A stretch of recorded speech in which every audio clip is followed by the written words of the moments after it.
Okay. Tonight we will not be going into the book. And so before we begin, let's take a few moments to be quiet together.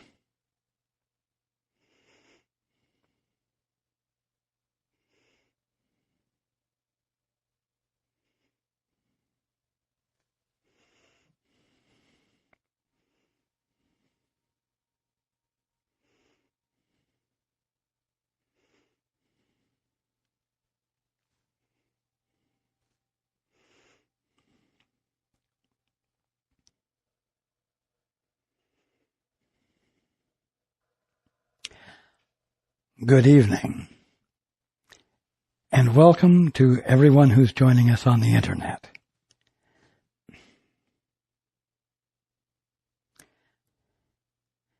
How many of you had a difficult week since we last met together?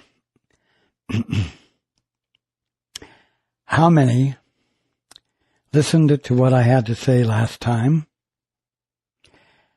and experienced extreme clarity, understood the utter simplicity of what I was saying, and therefore the utter simplicity of waking up, of ending the dream, of ending, quote, the human condition, unquote. How many, as a result, looked forward to an incredibly different week from past weeks, expecting the clarity to open up vast new doors, or at the least, an incredibly enhanced daily experience? And how many of you diligently and conscientiously reviewed the transcript of the meeting and did your utmost to bring the principles into play during your day, and found yourself thwarted, found things not transforming, we'll say, positively? How many of you found that the situations actually seemed to get worse? Well, it's not because your clarity was flawed. It was not because you misunderstood what you had heard. But rather, it's something called inertia. You know what inertia is. Inertia is the tendency of a body in motion to continue in that motion, and you experience it when you're riding in the passenger seat of a car,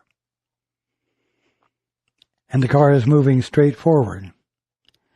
Your body is a body in motion, moving straight forward. But if the driver goes around a curve to the left, you find yourself pressed against the right-hand door of the car. And the reason is that your body is continuing to move straight forward, and the car, moving left, is getting in the way. And so you feel yourself pressed into the door of the car.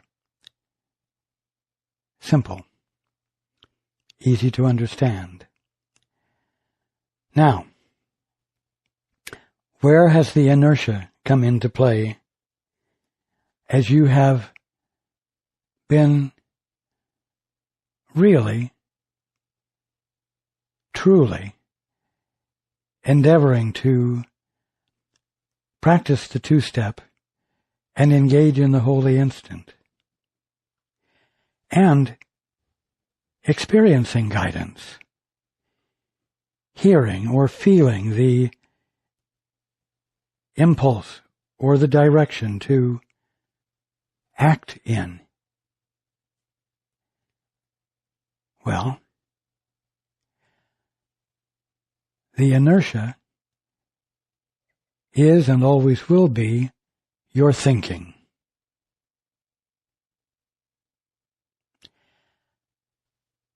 You're not used to not thinking. And so the tendency to think will persist when you are engaged in abandoning it. You see? It will persist. So, don't be surprised. You will find that in one way or another, your practice of the holy instant will arouse intellectual responses, habitual intellectual responses.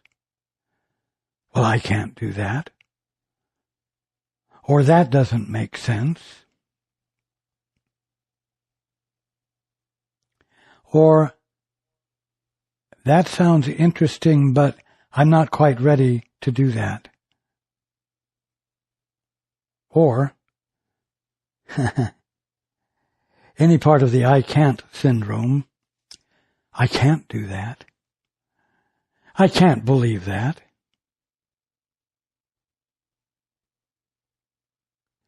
I can't see how that would be helpful in the slightest. And you introduce thinking instead of paying attention to the guidance, which is clearly presenting itself, and then listening to guidance as it is presenting itself, and then listening to guidance as it is presenting itself, and not once engaging in speculative thoughts, doubts, intelligent concerns.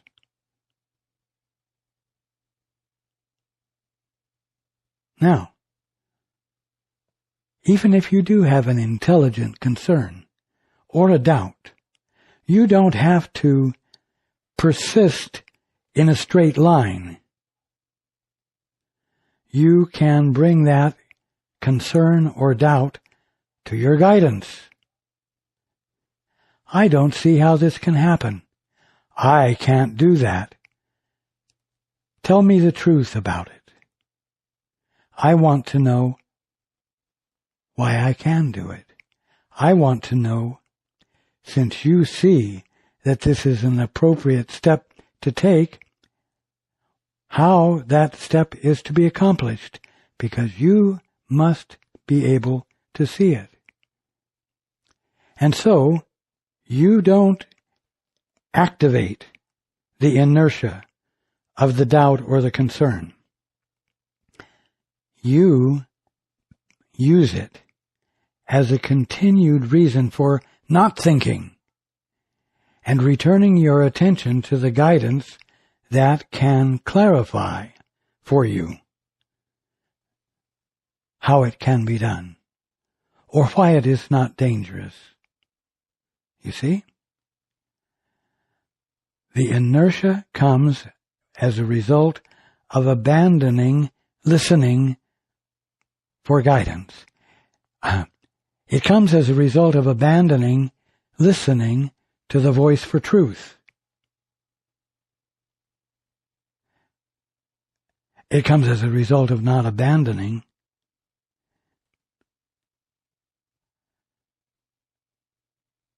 your intent to connect with that which is nothing more than your right mind, the Holy Spirit.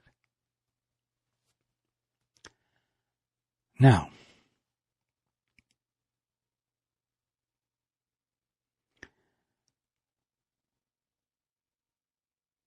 if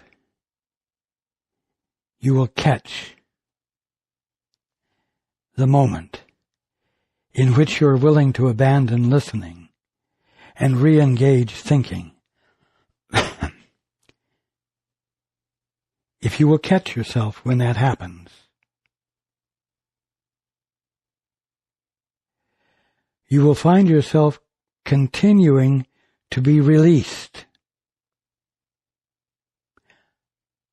from the perceptions of yourself and your world that you have been taught, that you have acquired, and that you have placed faith in.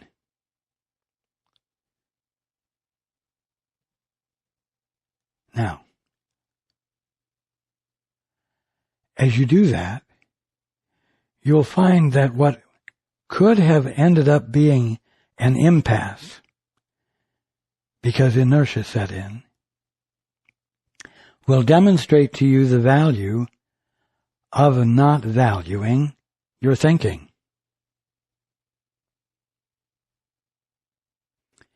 And then it will be easier the next time inertia sets in to abandon the inertia. This is a learning process. And it can be described as becoming disenchanted with your thinking. It's not a happy thing to become disenchanted with your thinking.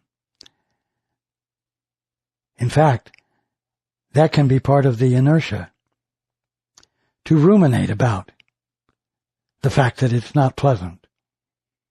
And therefore, this can't possibly be contributive in any way to any positive result.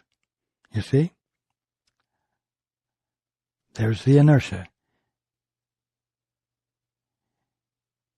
The tendency to continue as you have been gets in the way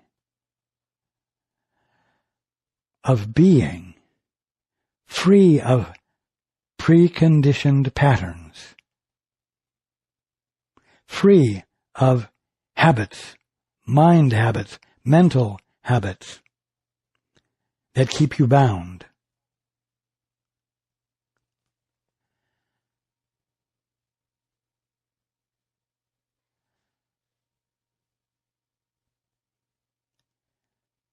Thinking is always based upon the past.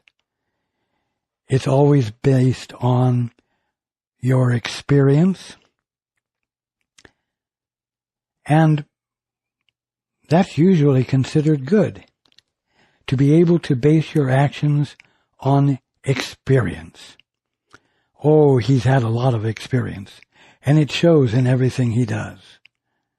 He's excellent in his work, and it's a result of his experience, you see. But I'm going to tell you something.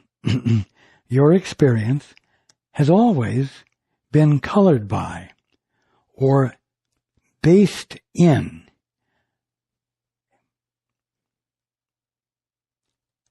learning that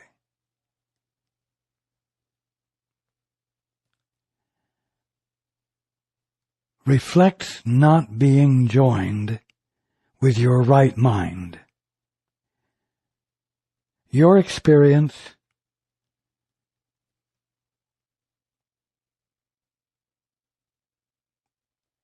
in the world, in life as it's generally perceived,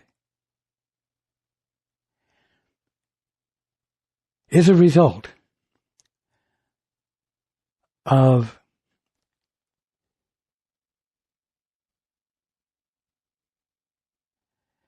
being conscious of events without realizing that they have a connection with God, with a prime mover of pure intelligence. Not only that the prime mover acts always in the now, and therefore the experience is always brand new and never based upon the past. Without that conscious awareness, the reality of what one is experiencing is lost. And what one is left with is illusion, is memory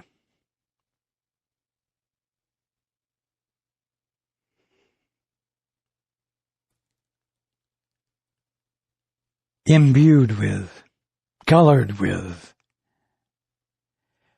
nothing but misunderstanding and misperception. You see, becoming disenchanted with your thinking means something significant. And you end up, in your disenchantment with your thinking, in a place where you can experience no self-appreciation because of your thinking. Something which, for most every one of you, has been a source of pride and has lent you credibility and recognition. Oh yes, he, she, you have quite a bit of experience. And it shows, and you're to be honored, and you're to be respected. Because you don't base things on your imagination, but rather on your experience. Now, it's time for the word experience to mean something new. It's time for the word experience to mean what happens when you're in the silence and you are not asserting a personal, private intent or sense of self. And in the absence of a sense of self, but the presence of mind that you are, truth is revealed to you. Clarity comes. Behavior arises out of it, not out of your best thinking, not out of your best judgment, not out of your vast experience. And that behavior, arising out of the absence of personal, private self-assertion,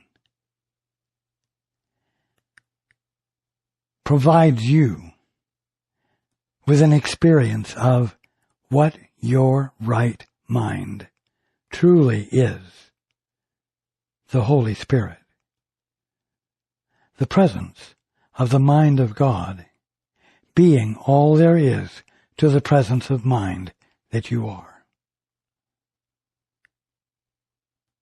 New identity is revealed to you, which is really your original identity and your only identity. But it's an identity that has been covered over by your thinking, coupled with the idea, the radical and crazy idea, that you are a free agent, an agent with a capacity to enact things, to be a cause.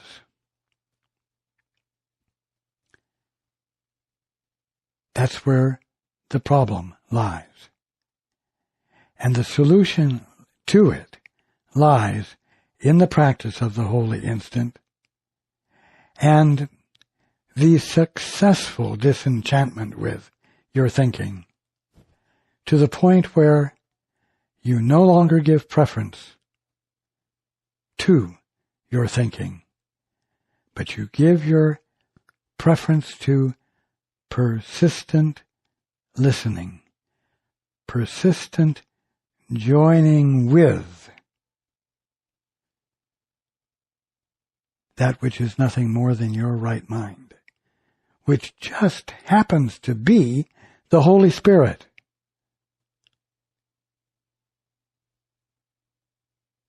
You see?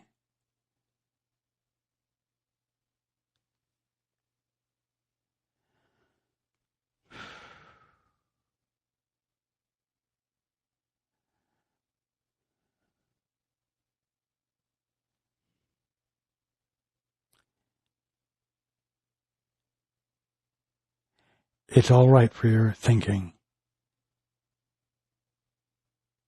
to become meaningless.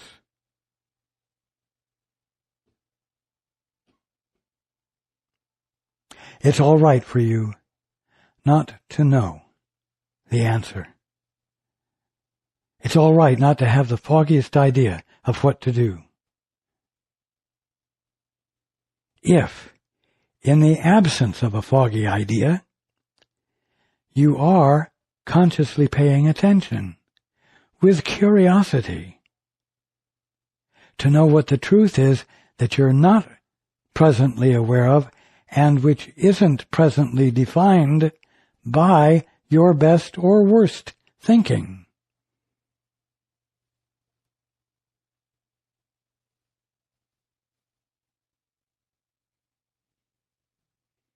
It's no wonder that it has taken so long for so many to awaken. It's not a very appealing prospect from the current perspective, which tends to continue to be the perspective even when the intent to change perspective comes into play. Because when the changed perspective occurs,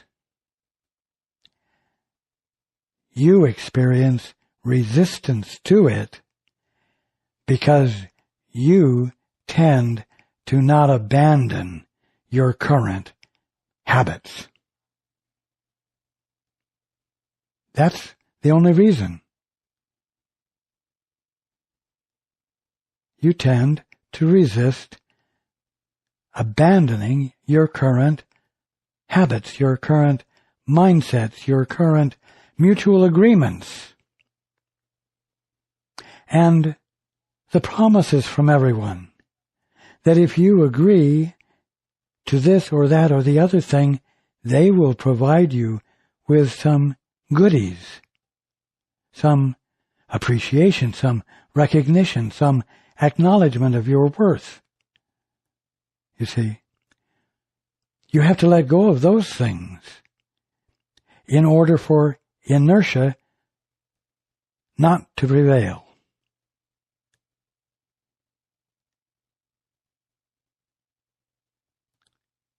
You really need to become like a little child.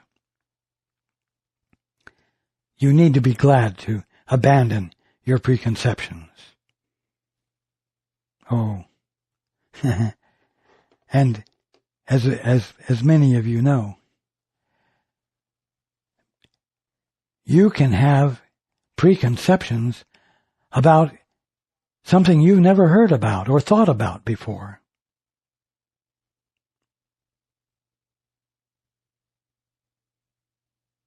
You begin to open up to spiritual things. You begin to open up to the Bible, A Course in Miracles. Inner, honest, inquiry of that which is outside the box. And you find out that healing, that you can expect healing, and you pursue it, and you experience healing, except that it seems to be gradual. And it doesn't take very long for you to discover that you have a concept about that.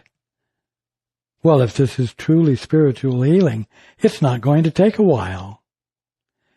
If it's truly spiritual healing, if God has anything to do with it, it's going to be instantaneous. Now, where did that come from? How is it that you have this concept when the genuine idea of being able to experience healing was something you never thought about before?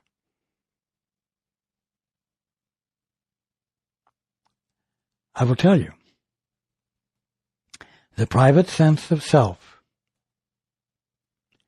protects what it calls its integrity, keeps its boundaries clear by virtue of having concepts.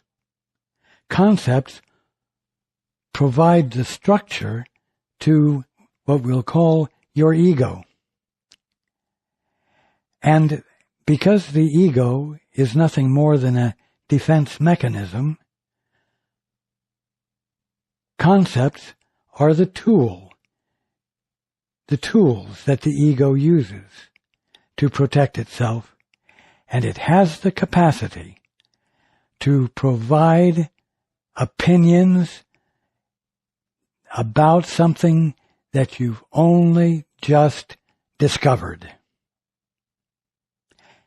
It is as though the opinion has been waiting in secret for the opportunity to present itself, even though it hasn't. You see? It can be tricky, it can be sticky, it can seem to be complicated. But only if you're willing to be affected by inertia. Only if you are insistent upon continuing to practice thinking based upon the past, thinking based upon perceptions arrived at through nothing more than ignorance. Perceptions arrived at only in the absence of a conscious connection with one's source, one's true source. And therefore, without the conscious awareness of your own divinity, that is, and always has been, outside of the box. Inertia keeps you in the box. It's that simple. What gets you out of the box, what gets you out of inertia, is to listen for guidance, desire of the Father or the Holy Spirit to know what the God's honest truth is, what the truth is from the Father's perspective of His perfect creation, and to listen for it and let it in. And then, no matter what form inertia takes to distract you and to get you to think about it, or to think against it, or whatever, continue to ask, Father, Holy Spirit, what is the truth here? Father, I'm experiencing a doubt. What is the truth that eradicates the doubt. I don't want to magnify the doubt. I don't want to emphasize the inertia. Father, what is the truth that negates the inertia?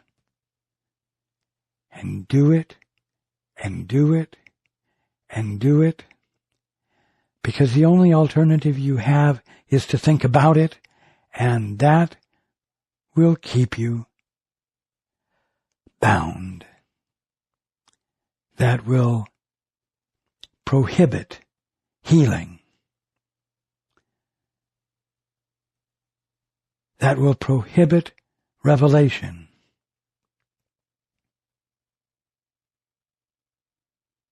If things seem to get worse, ask,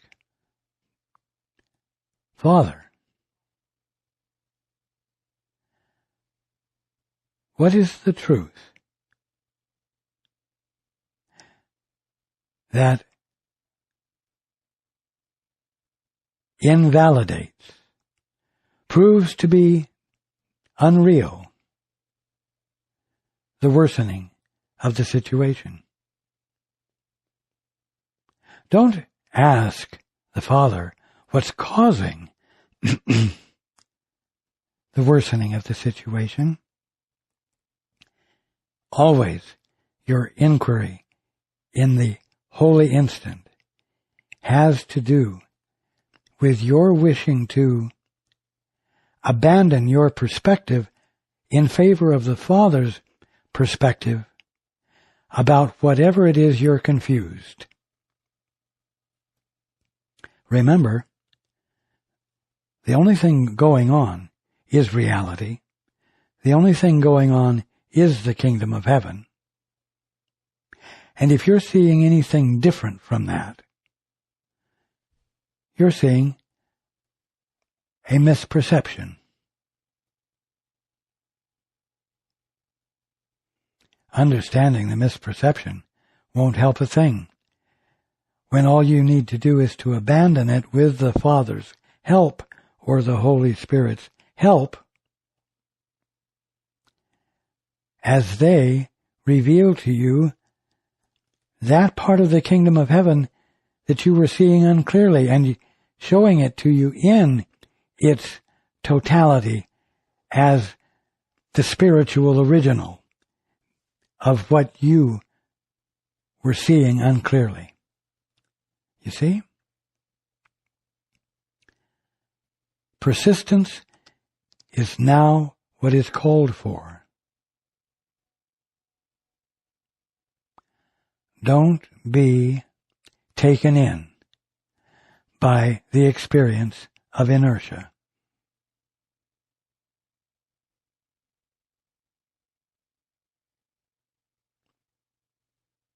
And as you begin to realize that your thinking is your own worst enemy, you are not your own worst enemy, but when you realize that your thinking is your own worst enemy,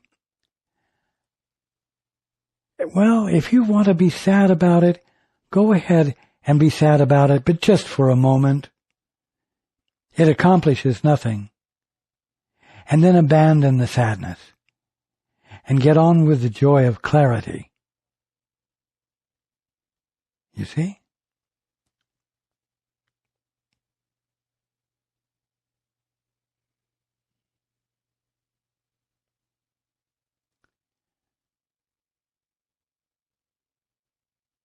Don't be afraid to be present in your daily experience during this coming week. And if it doesn't seem to show the promise that I've been describing, or that you can even clearly see and feel is a real promise, notice that somewhere in there you started thinking, you had an opinion that was at odds with, that disagreed with clarity that was forthcoming. or that came into play before the clarity had a chance to register with you. And look at that and see how impractical and useless it was for you to engage in it, so that you can see that it's something you don't wish to employ.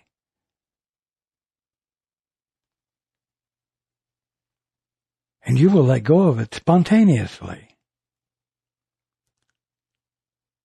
Just realize what the culprit is. The culprit isn't that what I've been telling you isn't true and doesn't work.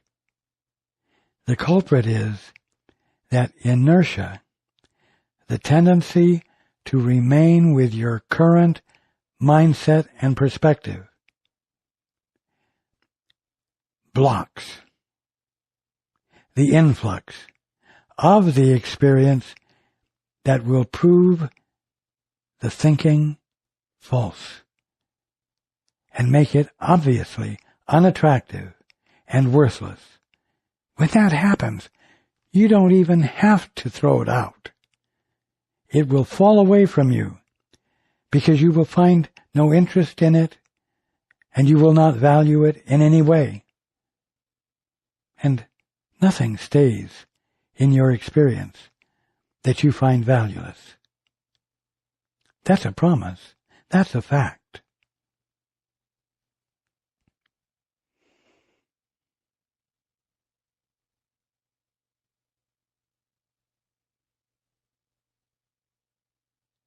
This is a simple lesson tonight.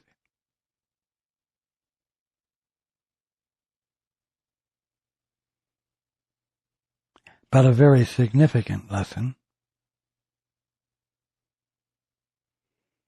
It's very single-pointed, and I'm going to leave it that way, so that there's no chance to become befuddled about it.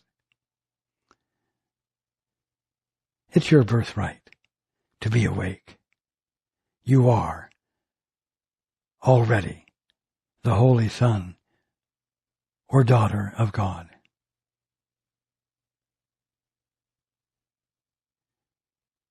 And I'm here to promote your experience of it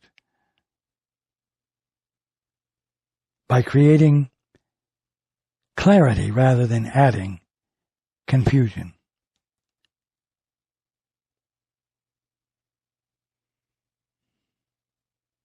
I love you very much, and I look forward to being with you next time.